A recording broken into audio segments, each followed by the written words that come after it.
how did you narrow in on the pain points that your fan base had? And then which product type did you choose to go with? Ask them what they're struggling with in your comments section. You'll notice as you get feedback, you're going to hear the same keywords over and over and over again. And those are the light bulbs that you need to keep writing down. These are their struggles. These are their struggles. And so when it comes time to launch your product or your program, you are literally taking what they had just told you in your comments and you're putting it on your sales page. And by the time that comes around when you launch, the customer thinks, oh my God, she knows exactly what I'm struggling with. She knows my issues. I have to buy from her. She knows exactly what I need. So that's kind of a little trick in marketing.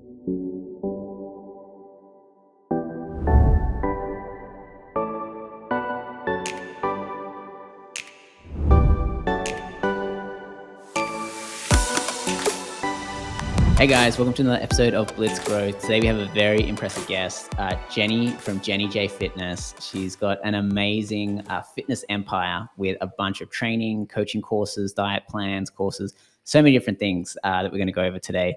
Tons of different products, especially in the digital space, and a huge community. Her workouts and content have been featured across Nike, Fab Fit Fun, Bowflex, Popsugar, and so many more publications. Check out her website. She's got so many brands she's worked with. But today we're going to really focus on building a fan base and how to create value in that fan base and then monetize it with products or different monetization strategies. So Jenny, thanks so much for joining. Awesome. Thank you so much for having me. Yeah, I'm really excited to dive in and learn a lot more about this actually, because you have a lot of impressive, like your website's really impressive, TikTok account's really impressive. So we're going to start off by learning a little bit more about where you started and then how you grew that and then how you monetized it. So diving into this, how'd you get into fitness? What was the story of moving online and using that channel to really make a career and business out of? Yeah. So I live in Orange County, California. And gosh, ever since I was a little girl, I was aspiring to become a professional dancer. And that was what I was aspiring to be for most of my teenage years. And I moved out from, my home in Orange County. I moved to Los Angeles to pursue a professional dance career. And in that process, I realized how hard it is to make a name for yourself. There are hundreds of other dancers who are as pretty, as fit, as skinny, as beautiful as you are, and you are trying to compete with the best of the best. And in that process, I was constantly comparing myself to other girls, and I lacked self-esteem. I lacked confidence in myself, my abilities, and my body. And so because of that, I felt like I needed to get in shape. I felt like I needed to have, a flatter stomach and, smaller legs to look the part and book the roles. And so it really came out of a need of improving my confidence and improving my feelings of self-worth. And so I started working out in my early 20s to pursue my professional dance career. But I ended up falling in love with fitness in the process. It not only got me in shape, but it also improved all aspects of my life. I created a discipline that I never had before. I started to, not only look good physically, but I felt better mentally and emotionally. I was waking up with energy and excitement for the day. And so it completely transformed my life in more ways than one. And because the dance industry was so hard to get into, I thought, oh, let me try the fitness industry. And I realized the fitness industry is just as hard to get into, especially in Los Angeles. So I started getting my certifications. I started getting, diving into personal training, group fitness. And it was a really great way to make some side money, but it wasn't ever my full-time job. And in that process, I was starting to share my journey on social media. At the time, like we only had really Facebook and Instagram. Instagram was like just getting started. People weren't like creating businesses on Instagram quite yet, but I was just sharing my journey. And for the last 10 years, I've continued to just share content.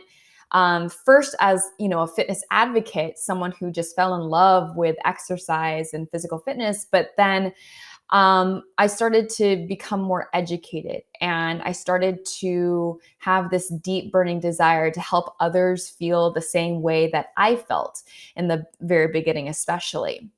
And in that process, I started learning more about online marketing, social media marketing, learning how to create your own brand, learning how to create digital products. And I've had a lot of failures to come to this point. But within, the 10 years of me diving first into Instagram, I've now been able to grow my following to almost 1 million followers across all social media platforms. I have developed many digital programs and products that people can subscribe to. I am now a trainer for one of the biggest fitness companies in the world, Beachbody. I'm now a trainer for them. And I do a lot of different things under the hood of JennyJFitness, like brand collaborations, sponsorships, fitness gigs, on-camera fitness talent. So there's a lot of things that I do now, but it was a long journey to get to this point. Yeah, I was going to say there's a lot of great collaborations in there, and we'll dive into sort of how you got into that and how you found those opportunities. But first off, I want to talk about your fan base growth. So I know you were mentioning before the call, like a lot of growth has come from TikTok, and you've had like a very successful strategy in growing that and then monetizing it. Why don't you tell us about how people can grow their TikTok and then how you're going about monetizing it? Because I know there's a bunch of different ways. Some of them work better for others, but what really worked for you on that channel? Because it is a new and exciting channel. Yeah. So there are, the most basic social media practices that I think we all know as content creators and digital entrepreneurs is that number one, consistency is key. You have to be consistent. You have to keep showing up. Not all of your posts are going to go viral, and that's okay, but you just have to keep working at it. And whatever that frequency is for you, whether it's one time a day, whether it's one time a week, or whether it's 5 times a day, you got to find that consistency and stick with it for the long term. The second thing about TikTok, which was so awesome, was it came at the right time for me when during the start of COVID, I actually lost my job. All the gyms shut down. So I lost my job. I was unemployed. I wasn't really doing too much with my online business. And so I had a lot of time on my hands, and TikTok was just getting big. And I decided to go all in with it. I went hard. I started posting 5 times a day. I probably did not stop for a good 8 months. And I was still tweaking and still learning and figuring out, how the algorithm works, what works well, what doesn't. But what was really cool about this platform that was different than Instagram and YouTube was that it allowed you to just be a goofball. Like you could just be silly and it was okay. I feel like Instagram, you have to have this sort of like picture perfect feed, but TikTok is this way to fully express yourself. And I felt like Instagram didn't really show my true personality because truly, Jenny, the kid in me is silly. She's goofy, Mhm. she's funny, she doesn't like take herself too seriously. And so I was able to express myself in a way that I couldn't on Instagram or Facebook or YouTube. And that coincidentally blew me up. People loved who I was. So I think if you can take anything away from that, authenticity is key. Just be yourself, have fun, and do it because it gives you joy, not because of this idea of trying to go viral or trying to make money off of your social media account. I think you need to come from a place of enjoyment and just Mhm. kind of stick with what you like to do and do it really well. And I think that's what really helped me grow so quickly. I went from 0 followers to over 800,000 followers in less than a year. A few of my posts have gone viral with over 1 million views. Maybe like 5 million views is probably my most viral video. No. And those videos were ones that I wasn't trying to go viral. Like they literally just went viral because who knows? It might have been the song, it might have been the right timing, but I was just being myself, and I was being silly and imperfect and completely authentic. So I hope that Yeah. helps. I noticed about your feed actually, it is very, very fun, and it's not all about fitness actually. There's a lot more personality in there, which I think is hard because as you mentioned, the fitness industry is so busy with people. And I'm sure, when you're choosing fitness people to follow, you've really got to stand out somehow. So that personality might be the reason why, they choose to follow you over a bunch of other fitness people. Because what do you think your main, competitive factors are for building your community, getting views, getting people to watch your content, taking your classes, that sort of stuff? What do you think your competitive advantage is? Yeah, something that actually helps me is that I don't really follow other fitness influencers, because when you start to follow people in your industry, their voice starts to kind of transmit to your own head. And then you start to lose your own voice and you start to forget your own opinions on things. Fitness is very nuanced. There are many different sides of the spectrum when it comes to eating healthy, diet, nutrition, fitness, exercise, what's right, what's not right. And so I have to step away consciously and unfollow some people because number one, I start to compare myself.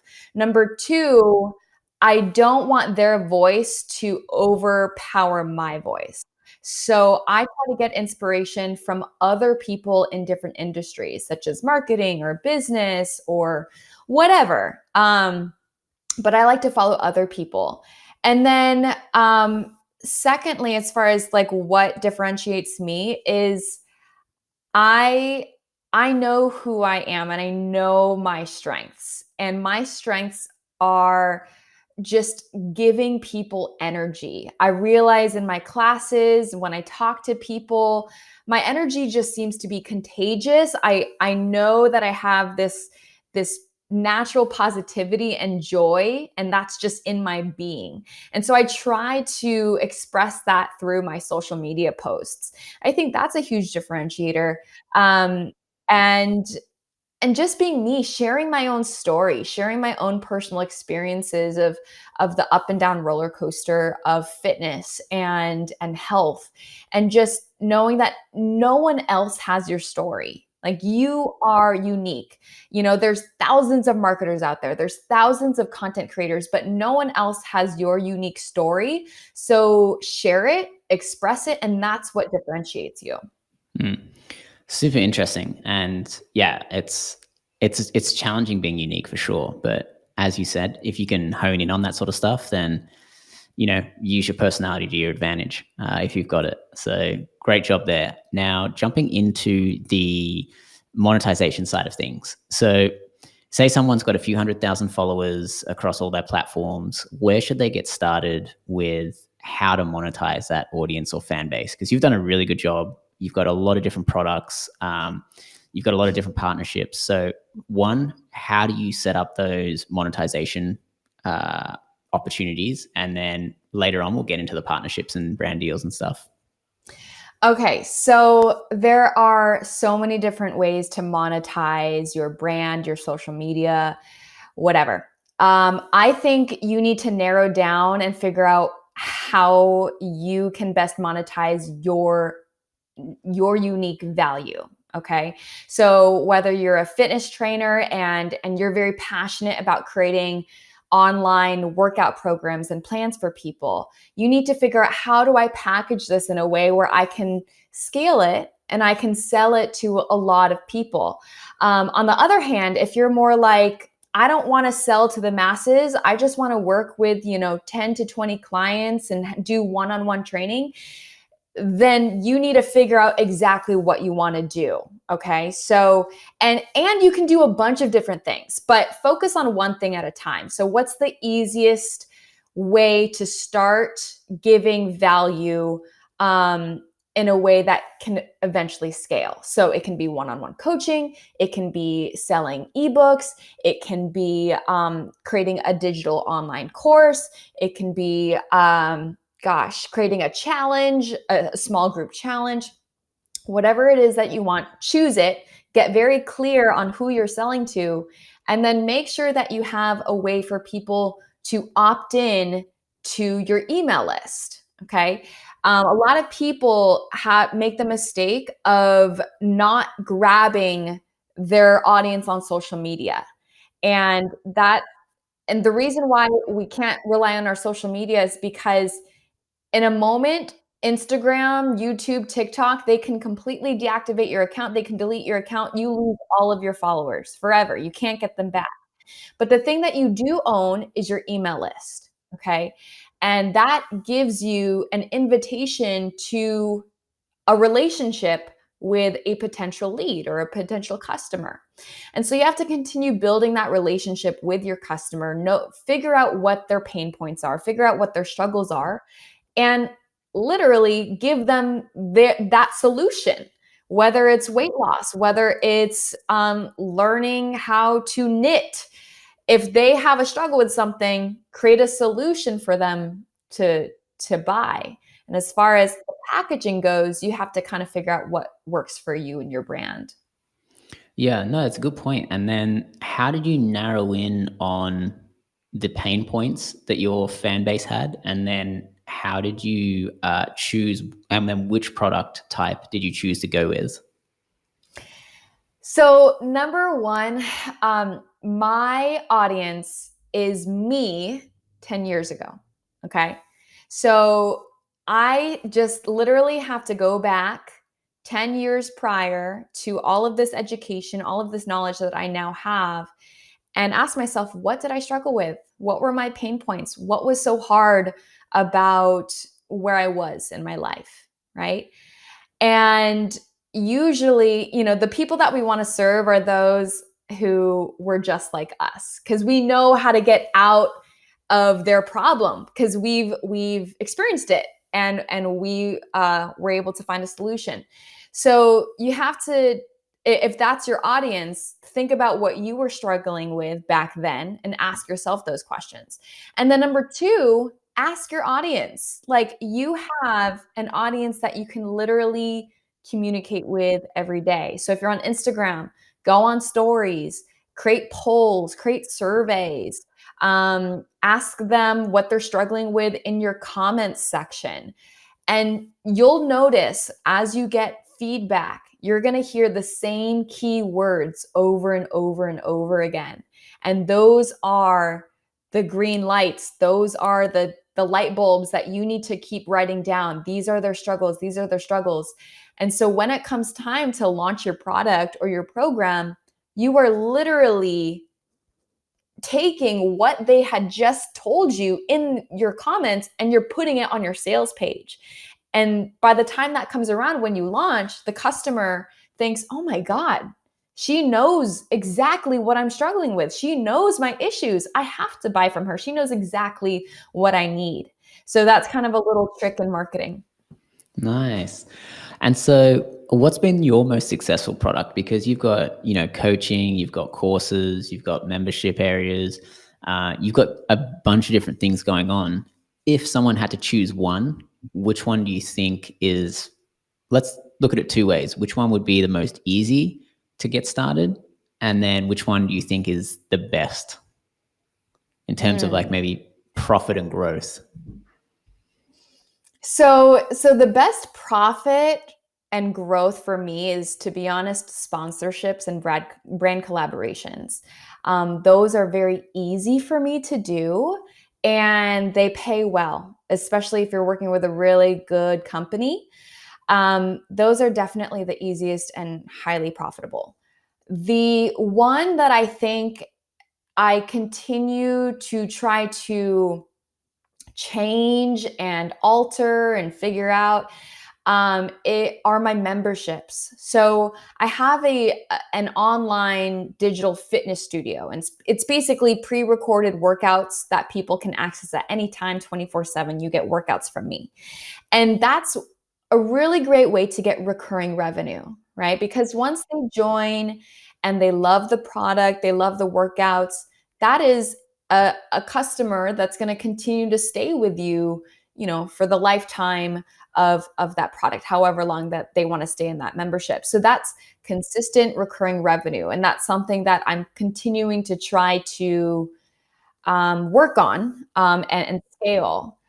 As far as, and I'm just gonna spin off here, my most enjoyable product that I love are my challenges, like my 4 to 8 week small group coaching programs. And the reason why I love those is because I get to really feel like I'm making an impact. I see their faces on our Zoom calls. I talk to them more, and I feel like I'm really being more purposeful in those challenges. So Mm. I hope that answers your Yeah. question. So super interesting question on the challenges, actually.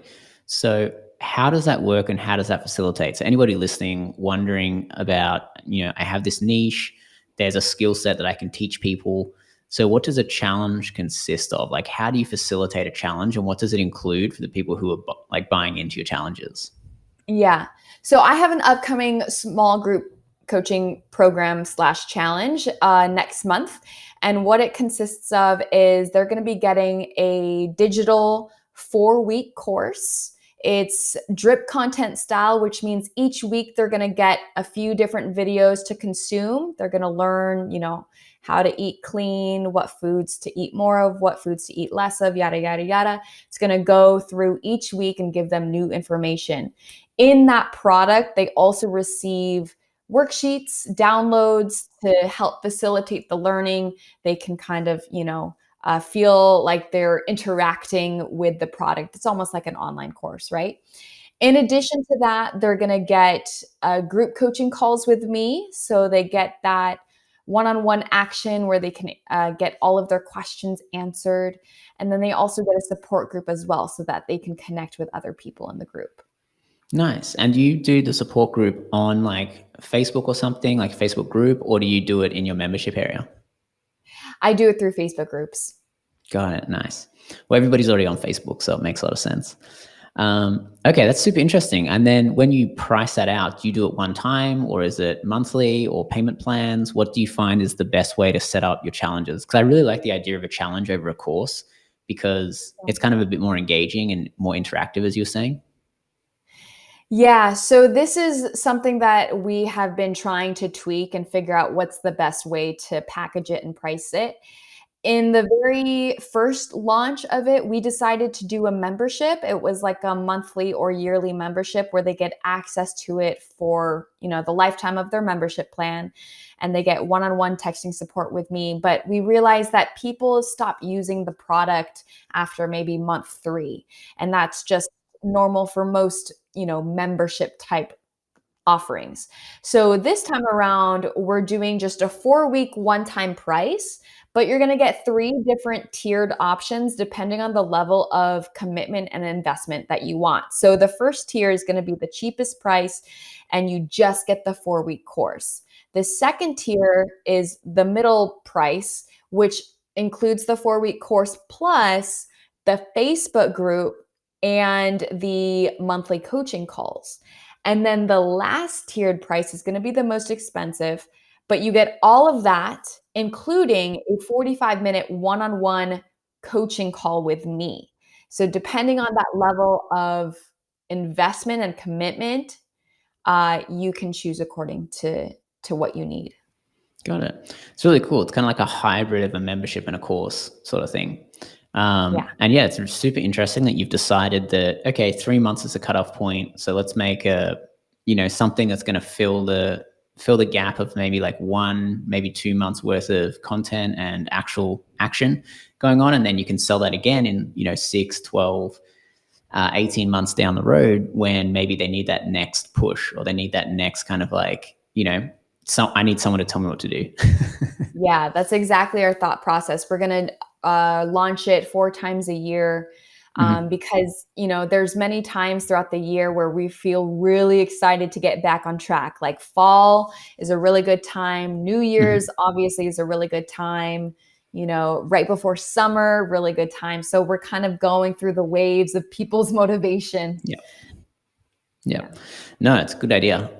Okay. And so shifting gears back to the sponsorship deals and partners and that sort of thing. So it's, I think the hardest one is always the first one, but correct me if I'm wrong. How do you find those opportunities, and how do you kind of, I would say, actually kind of get on people's radar? Because, those brands, like some of the ones you've been featured by, they're huge. So I'm sure there's tons of people that are trying to get sponsorship deals from them. How do you sort of organize to get seen? How do you get that deal over everybody else? And how do you kind of manage that part of your business? Yeah. So a lot of the brand deals, the high paying brand deals that I've gotten, the company or the agency that represents the company reaches out to me. And so you have to make sure, number one, that you have your contact information available and easy to find. So you need to have your email up somewhere on your social media so that they can email you. So if you're doing really well, the company's going to find you. They have, search engines that can find influencers within the specific niche that they're looking for, and they'll reach out to you. When that happens, you want to make sure that you negotiate your prices, and I've had to learn the hard way. And I definitely took some really low paying sponsorships because I didn't know that I could negotiate. So that's a whole conversation in and of itself. And then number two, you can also join these, I guess, these websites that connect influencers and brands. So a couple examples that I've used, Aspire IQ is a kind of like a platform where you can connect with brands. Another one that I used was called Intellifluence, and there's one other that I used. But those are ways where you can just set up your profile, you can put all your stats in there, and the brand will be able to search you that way, and then you can start collaborating within that platform. So Yeah. that's one way to do it. Okay. Yeah. No, it's super interesting. We did a podcast episode actually with a lawyer who's like specializes in influencer contracts, and so that was super eye opening seeing what's going on in that space. But yeah, unfortunately, it's definitely a little bullying by the brands against the content creators, which I'm sure is changing. And it seems to be from her perspective. But no, that's good information. I think starting out smaller, you want to join the platforms, and as you get bigger and bigger, I think you probably get more sort of inbound stuff, people kind of reaching out to you. Okay. So next question would be, you have a community and pretty strong one. How do you keep those people, following you every week, staying engaged every week? What do you think that some of the things that you do, outside of the personality and that sort of thing, what are some of the things you do that keeps people like loving you, like, month after month, year after year? Mhm. Um, Sorry, there was a fly. Consistency in whatever platform you choose, right? So if you're really heavy on Instagram and TikTok, you got to keep showing up, right? That just builds a relationship over time. People will buy from you when they know, like, and trust you. So you want to make sure that you are showing all sides of your life, not just the picture perfect moments, but also the harder Mm. moments, showing behind the scenes, just showing the real life of you. And I like to do that through Instagram stories. But as far as continuing to build the relationship, I have many different streams of communication. So obviously, it's the social media platforms, Mhm. but it's also my email list. I always Yeah. make sure to send out a Sunday newsletter just to give them a little bit of value.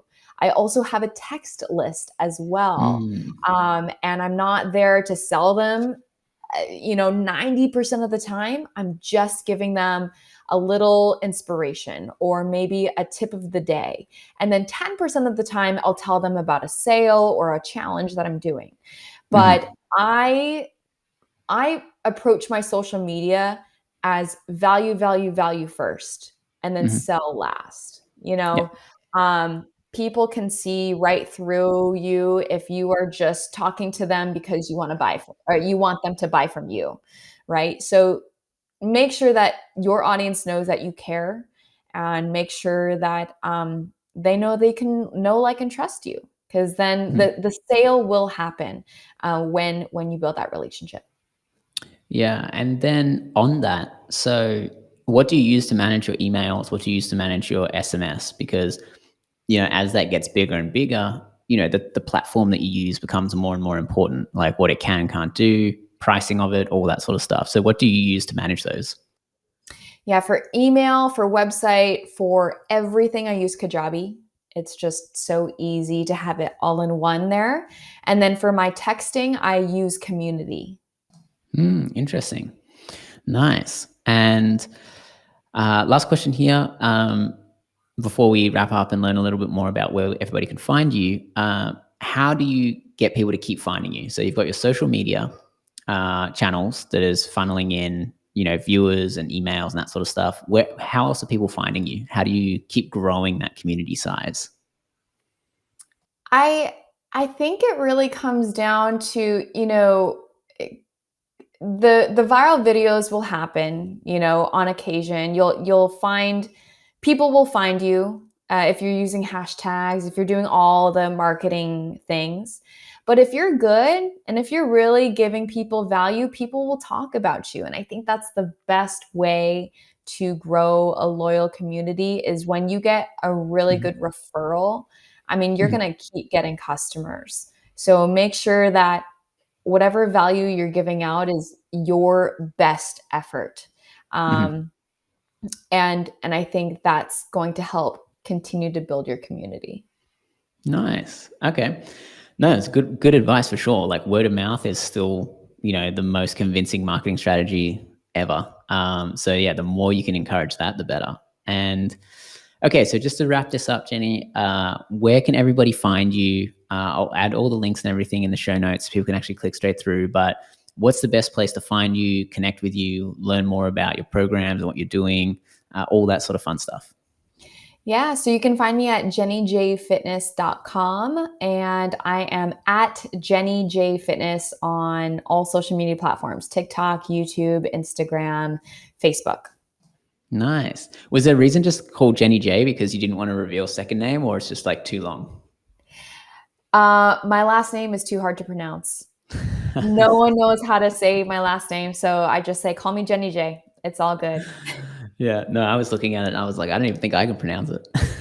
Exactly, exactly. It's pronounced Haushin, so you don't even pronounce the Haushin. J. Yeah, Wow. yeah, Interesting. Well, good branding choice there because it works well. yeah. But anyway, thank you so much for coming on the show. I think there was so much value in learning about building communities, brand deals and sponsorships, and how to actually monetize those audiences.